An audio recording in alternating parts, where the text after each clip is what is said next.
Sa pagtatapos sa engkwentro sa pagitan ng mga pulis at sinasabing robbery hold-up gang, 9 na suspect ang napatay. Sa panig ng pulisya, patay sa engkwentro si PO1 Nixon Vinasoy ng SAF. Malubha namang nasugatan si Superintendent Luterio Gutierrez na siyang ground commander ng operasyon na hanggang ngayon critical pa rin ang kondisyon. Sugatan din ang mga SAF official na sina Chief Inspector Hermogenes Cabe at Inspector Eric Roranes. Ngunit ang masaklap, bukod sa mag-ama, 4 na sibilyan pa ang napatay. Sa aking pananaw, it would have been one of the successful operations. It would have been kung wala sanang nadamay ng mga innocent civilian.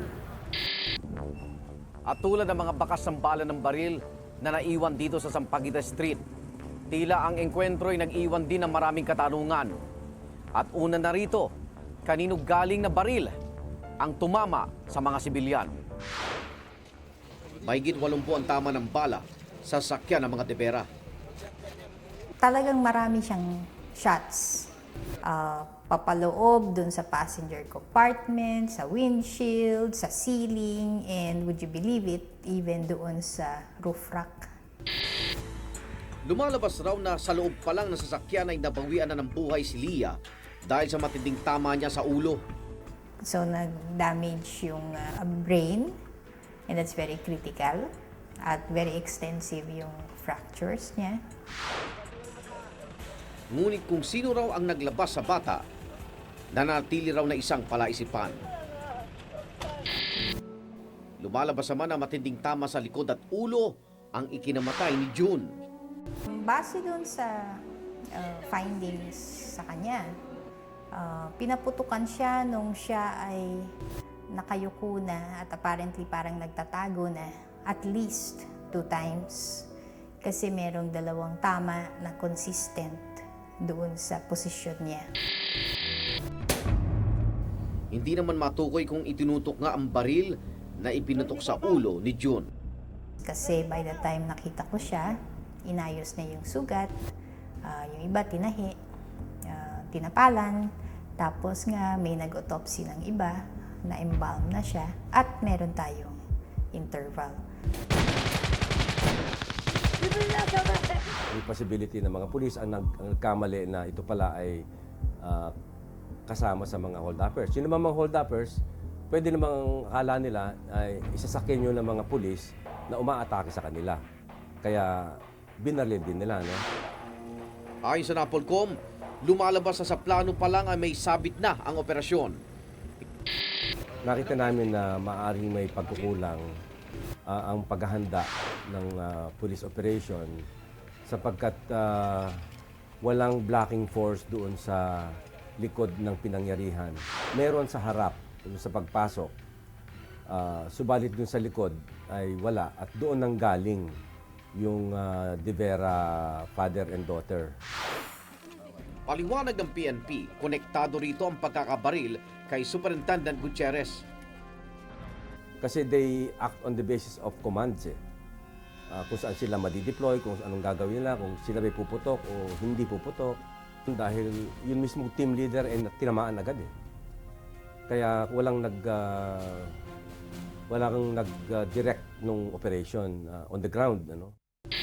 Batay naman sa joint counter affidavit ng Highway Patrol Group na inihain sa DOJ, ibang bersyon naman ang kanilang sinabi.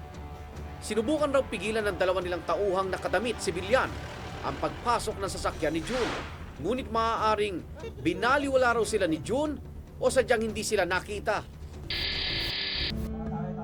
Tila may pananagutan pa rin daw ang mga naghanda ng plano para sa operasyon at ang mga opisyal na nag-review nito ayon sa Napolcom. Nilinaw naman ni General Batawil ang kanyang partisipasyon. Hindi ako kasama doon sa approving authority ng operation na yan. Ang Highway Patrol kasi is authorized to operate anywhere in the country. They just have to coordinate doon sa territorial unit. Tumanggi naman magbigay ng pahayag ang mga opisyal mula sa Highway Patrol Group. Sa investigasyon ng PNP Internal Affairs Service o IAS, Mga tauhan naman ng Highway Patrol Group ang dapat managot sa pagkakabaril sa mag-ama.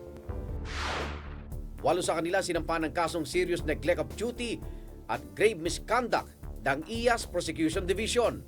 Dahil nabigo raw silang gampanan ng tungkuling pigilan ng pagpasok ng mga parating na sasakyan at inosenteng sibilyan. Hindi tinukoy ng IAS kung sino ang nagpaputok sa sasakyan ng mga Devera. Pero ang basyong natagpuan malapit sa ulo ni June, galing di umano sa baril ni PO1 Elibir Kayaban ng Highway Patrol Group. Kasong grave misconduct ang sinampa laban kay PO1 Kayaban.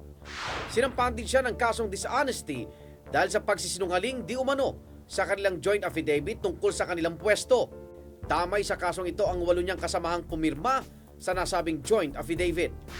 Dinidinig pa ang sinampang kaso sa IAS ngunit oras na mapatunayang guilty ang mga nasabing pulis, maaari silang matanggal sa serbisyo. Hindi kinasuhan ng IAS sa mga miyembro ng SAF dahil wala raw silang nakitang ebidensya laban sa kanila. Nakatakda namang maglabas ng resolution ang Commission on Human Rights ngayong buwan. Sa kontrobersyang bumalot sa Parañaque shootout, aminado ang Napolcom na hindi pa pulido ang mga pulis sa pagtupad ng tungkulin. Dapat mas maganda ang ating police recruitment at ang kunin talaga nating mga gusto magpulis ay yung may tamang pagpapahalaga sa karapatan ng tao. Hindi raw matatahimik si Lilian hanggat hindi napaparusahan ang mga may pananagutan sa sinapit ni June at Leah. Mapibigyan ko lang ng parang purpose. Kung makulong yung mga gumawa nito sa mag-ama ko para hindi na sila makapatay ulit. Yun lang iniisip ko ngayon. Mabigyan ng purpose yung pagkamatay nila.